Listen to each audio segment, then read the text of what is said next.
இது கனவா இல்லை நனவா என்னை கிள்ளி உண்மை தெளிந்தேன்.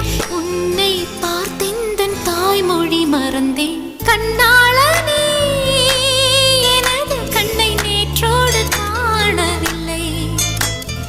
என் கண்களை பறித்துக் கொண்டும் ஏன் இன்னும் பேசவில்லை. ஆளான ஒரு செய்தி அறியாமலே அலைபாயும் சிறு பேதை